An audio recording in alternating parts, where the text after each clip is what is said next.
Good morning, everyone. My name is Mighty Stream. I'm going to do our February the 23rd spiritual principle a day in a meditation. Now, let's go ahead and get into that. I had a good time doing the other meditation, so I'm excited to see what this has for us. The title of the meditation, A Crash Course in Hope. While abstinence is the beginning, our only hope for recovery is a profound emotional and spiritual change. Being new in NA is a crash course in hope. At first, our hope only needs to last as long as the distance to our phone. When that obsession to use clouds our commitment to staying clean today, will we call a new friend in NA or our dealer? We hope for the former, but most of us in early days have reservations. Do we even want to stop using? Can we? In a meeting, someone shares, hope is an acronym for hold on, pain ends. Yikes. More like hell on planet Earth. Others of us are sure that we're done with using forever and ever and ever. But when we're told by someone to slow our roll, as it's just for today around here, if that's the case, do we even dare to hope for a better life beyond the one we can see for tomorrow? Soon we hear and eventually absorb the idea that abstinence does not equal recovery. Our disease doesn't just manifest physically in our reliance on drugs and messed up behaviors, an NA member clarifies. It's mental, emotional, and spiritual too. So we need solutions that touch all of it. When we stop using, it's merely the start of our recovery. Our hope evolves to a deeper version, hearing other people's experience. We transition from merely wanting some short-term relief from our obsessions and destructive behaviors to desiring significant change in other areas of our lives that we believe might be possible based on observations from other members' long-term experience. They did the work, so can I. We don't passively hope for meaningful recovery beyond abstinence. We treat our addiction with the program and principles of NA. We learn to let go of our self-obsession and embrace humility through working the steps. Application of the tradition in our lives leads us to contribute to the greater good of NA in our communities. Hope becomes helping other people every day. Hope helps me to be abstinent today as I continue to treat my whole disease with vigilance and perseverance. I will keep hope alive, deepening and sustaining my recovery. What a long meditation. But a beautiful one, right? Talking about a crash course in hope. And it was definitely a crash course in the topic of hope. Let's take a moment of silence followed by the we version of the Serenity Prayer and dig into this. Moment of silence now, please. God, grant us the serenity to accept the things that we cannot change, the courage to I need to start that over, guys. Sorry about that. God, grant us the serenity to accept the things we cannot change, the courage to change the things that we can, and the wisdom to know the difference. Just for today, please and thank you. Well, you know by now that I am not going to retape over messing that up. So just just be praying for me today. My mind, as I was saying that serenity prayer, my mind was on the other meditation, which was talking about being able to practice, anonymity and separate the message from the messenger. And in that moment that I was beginning the serenity prayer, quite honestly, I was trying to figure out the messenger for this particular meditation. And I thought to myself, sometimes you can have too many people, too many hands in the pot, too many people trying to write the same message, right?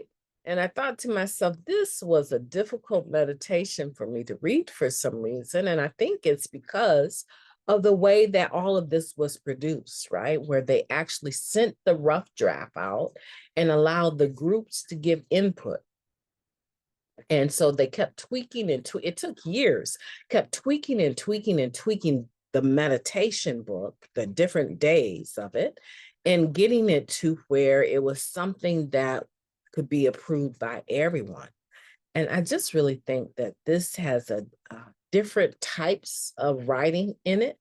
And it was very, very difficult. And you know me, I overanalyze all the time when it comes to these meditations because I am also a writer, right? And I just really felt that this had a lot of, are y'all praying for me? Newcomer, if you're out there, this is what we do sometimes, right? We shoot the messenger. I just really felt like this meditation had way too many run-on sentences. There was one sentence in here I had to breathe like 4 times just to get through it. And then it had a nerve to have a comma and then continue. I was like, oh, wow. Yeah, so that's my rant.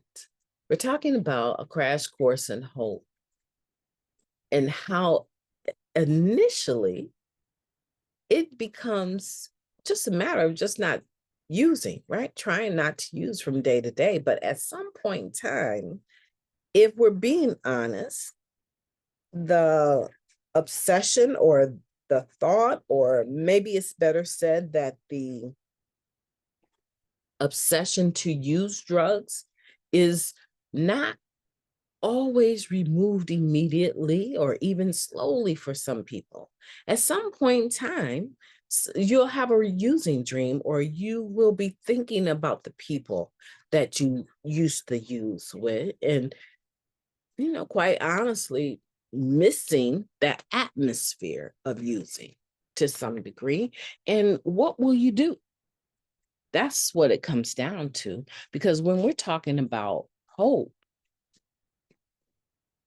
and we talk about we're doing this just for today, does that mean I can't have hope for tomorrow or next month? No, no, no, no, not at all. There's a balance. We don't want to project so far into the future about our recovery that there's no room for when things come up. We're holding ourselves to this hard line that we don't even allow ourselves to feel our emotions. We avoid them because we have established this high expectation that everything's going to be marvelous, and no matter what happens, I'm just not going to use. Okay. Until you have a using dream, then what do you do? Until you have an urge to use, then what do you do? Till you have 10 years clean and you lose a loved one, or you have a car accident and you have to make a decision about now that the surgery is over and the pain medication that they've given me for is no longer working the way that it did two weeks ago. Are you going to flip that script? Are you going to allow yourself to start being weaned off of that pain medication? These are things that will come up in your recovery. They will come up. And at some point in time, your hope just for today is going to need to be hope right in that moment. And what will you do? Right? I love all the acronyms that they have here. right? I love all of the acronyms for hope that they use. But the one I like the most, the one that I like the most is not hold on, pain ends. It's not hell on planet Earth. It's not even helping other people every day. The one that I like the most, hearing other people's experience. That's my vocation, right? That's what I do for a living, counseling. So listening to other people and helping them, right? So kind of helping other people every day. So helping them find the hope in their experience. And that's what we have to do, guys. We have to do it. You guys, I'm telling you, when I was in Iowa,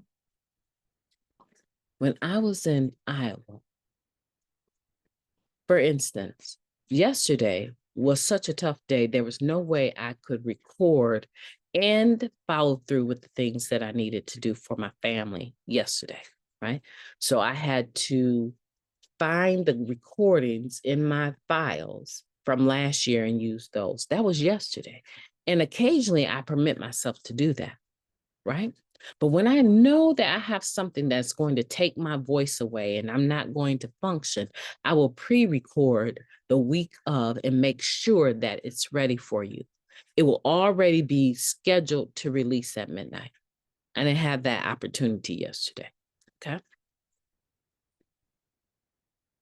So technically, with that in mind, knowing that I was going to be engaged in a highly emotionally surged atmosphere for my father's death, his funeral, I would have recorded it in advance and scheduled it to release over those 3 or 4 days. But you know what? I'm gonna tell you, I held on to the hope that you guys give me. I held on to that hope.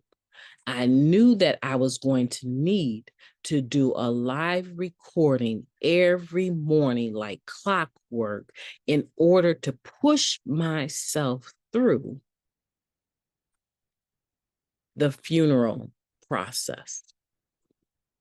You guys were my hope. And a lot of times we will find that our interaction with someone that believes in us, has faith in us, becomes our day-to-day hope. And it may only be for a season. It may only be for a season. But my goal would be for you to recognize hope when you see it. And in order to recognize hope when you see it, you have got to have spiritual principles in place that allow you to push past what your eyes physically see and recognize the spiritual principle of hope. Not only when you see it in the sense, but when you feel it. You have to be able to do that. And that takes you back to the Just for Today for the 23rd of February, right?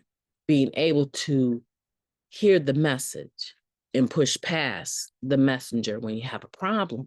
I want for you to have a beautiful day today. I could go on and on and on, but truly, I have had a beautiful time engaging with you today. I want you to have a beautiful day on purpose because, as you know, if you don't do it, no one can do it for you.